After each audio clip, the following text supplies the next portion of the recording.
Hello, kia ora, I'm Philip Duncan. Thank you for joining me for our Tuesday weather update, recorded on the 2nd of September. Let's have a look at the satellite map. More thunderstorms coming up the west coast today, heavy downpours as more southerly winds move on through towards the north of the country. A lot of cloud, so gloomy kind of weather, and those westerly winds or southwesterly winds carrying on, although not as strong as they've been in previous days.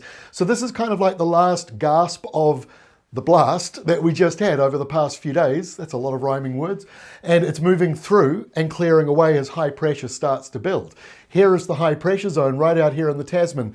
So the southerly portion coming through today with the thunderstorms and the showers, the cloudy weather, and the continuation of the windy weather coming up around Wellington and Cook Strait, Banks Peninsula, Otago Peninsula, Auckland, all the usual wind tunnels for this sort of setup. But the high pressure zone, quite a large belt of it, but this is the one that is briefly going to brush the top of the country, and that brings us a calm Wednesday. And that also means frosts. Here is Wednesday morning, frosty weather around the South Island, even some frosts coming into the North Island, although most of those blue areas are along the mountains and the ranges. As we go through into Thursday, as high pressure starts to leave again, it doesn't stay long, westerly winds come through, the frosts disappear, and by Friday, basically frost-free as windy weather starts to come back into the country. So let's make sense of that. Look at Wednesday's setup. Huge storm down near Antarctica, strong high around the top of the country. So that's why we're not seeing thunderstorms and big dramatic weather on Wednesday. In fact, light winds in many areas. It may still be cloudy though on the western side of the North Island in particular.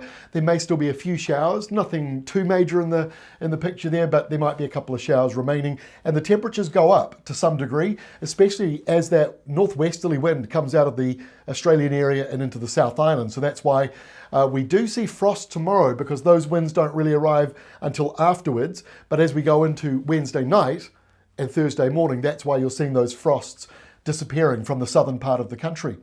By Thursday, the storm south of us is weakening. Still a decent storm though.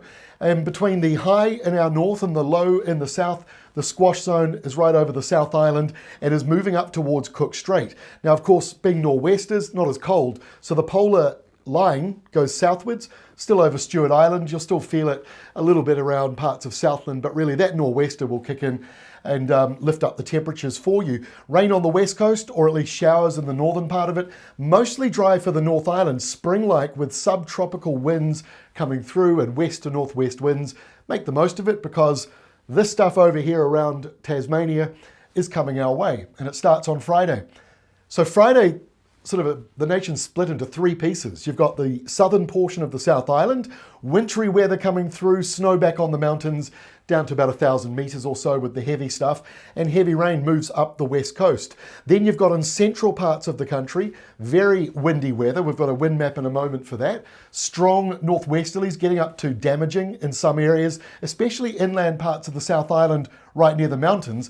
And then the third segment is basically most of the North Island, with this mild subtropical airflow coming down, windy, warm weather on Friday, again, spring-like for you. But of course, the cold front is going up the country, and by Saturday that will happen. So windy weather moves on through. Here is lunchtime Friday, showing you the wind gust maps.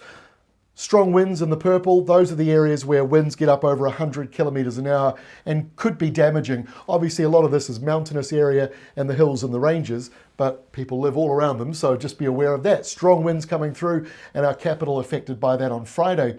Jump forward to Saturday morning, and that windy weather keeps on going northwards as this gusty stuff around Auckland, that's a few showers coming in, maybe thundery as well. We'll show you that map in a moment. But the strongest winds are over on the eastern side of the North Island. Overnight they'll be in the south, and then they'll move up as we go through the day. So here is noon Saturday. There is that line of heavy showers coming in around potentially Waikato, but mostly Auckland and Northland. There could be some thunderstorms, a very small low trying to form here between these two big high pressure systems. So the front comes in, it's running into a brick wall with all that high pressure, so it's not going to zip on through quickly, it's slowing down, and so forecasts are going to change a bit on Saturday.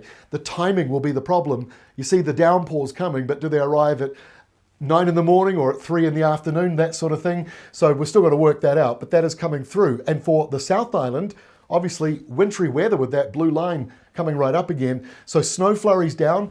They might get down to 700 or 800 meters, possibly a little bit lower than that, but it won't be as problematic once you get down to lower and lower levels. That might still change. It might go lower than that. The polar line shows that airflow coming through on Saturday is certainly cold.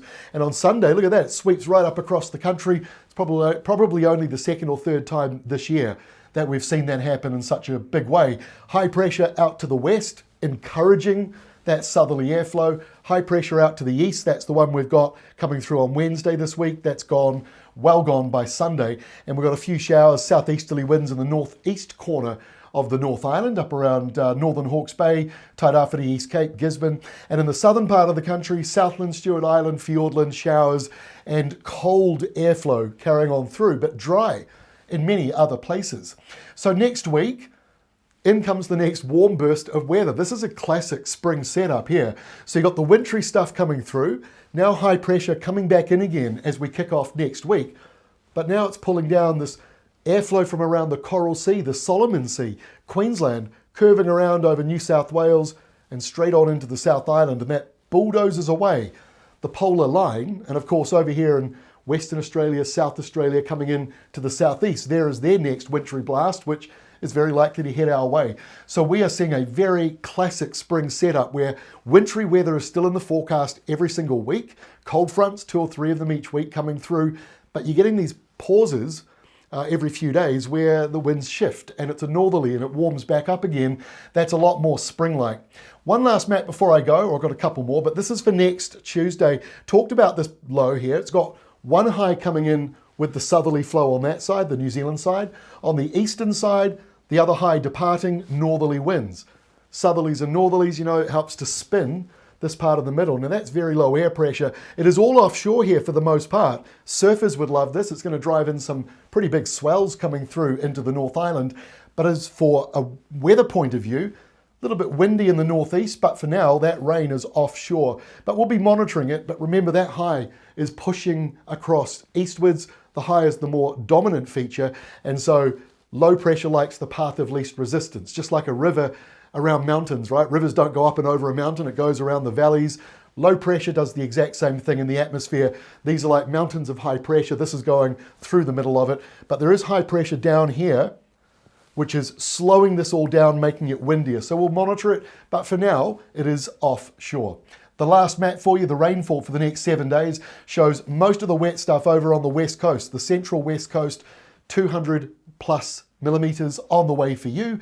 But those of you in the purple and the blue kind of shading here, very low rainfall all along the eastern side of New Zealand, only exception around East Cape, and of course that offshore low could still change that. That's all from me for today. Thanks for joining me. Hope you've looked at our Climate Watch update for the month ahead. Really is looking classic spring-like for the next few weeks ahead. I'll see you again tomorrow.